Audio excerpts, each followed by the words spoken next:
예, 일각에선 디지털 경제로 가는 진통이라는 주장도 합니다만 어쨌든 현재 상황은 총체적인 혼란이고 엄청난 피해가 우려되는 상황이기도 합니다. 제도권 안으로 편입해서 보호를 해야 하는 것인지 아니면 강력한 규제를 통해서 비정상적인 시장 팽창을 막아야 하는 것인지 정부조차도 우왕좌왕하는 상황인데 과연 이렇게 둬도 되는 것인지 문제점을 따져보겠습니다. 자, 윤슬기 기자. 네. 정부 주무부처가 불명확하다. 그런데 이유가 뭡니까? 네, 2017년 당시에도 이 국무조정실발 10여 개 부처 합동으로 대책을 발표했는데요.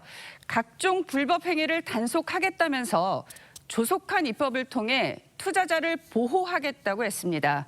그런데 최근 국무조정실은 투자라기보다 투기성이 높아 자기 책임하에 판단해야 한다고 했죠.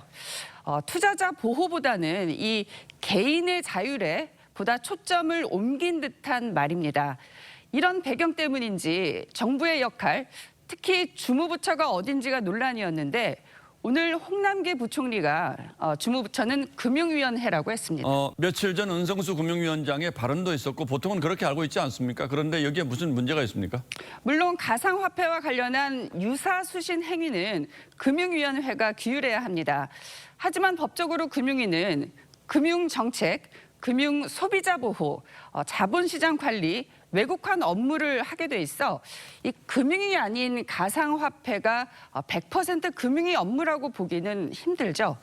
기획재정부의 직무는 경제정책, 예산, 화폐 외환 국고 등인데요. 가상화폐가 화폐가 아니라 기재부를 주무부처라 하기 애매하긴 사실 마찬가지입니다. 그러니까 이 가상화폐라는 것이 전통적인 경제 개념으로 설명할 수 없는 새로운 유형의 자산이기 때문에 정부도 우왕좌왕하는 건데 지금 선진국은 좀 다르지 않습니까? 그래도? 그렇습니다. 미국, 홍콩, 프랑스 등은 이 보시다시피 공시 의무나 거래소 허가제 같은 최소한의 투자자 보호 장치는 갖춘 상태입니다.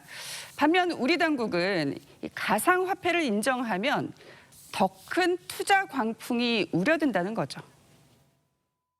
사기꾼도 되게 많아요. 제가 보기에는 ICO 같은 걸 하면 종이 서너 장 정도 하고 불나방처럼 달려드는 거는 분명히 문제가.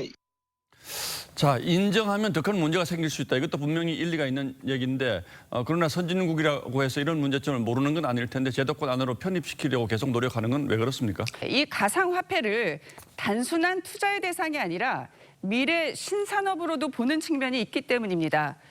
이 실체를 인정하지 않으면 규제든 보호든 제도를 만들 수가 없고 제도가 없는데 산업이 성장할 수 없다는 논리입니다.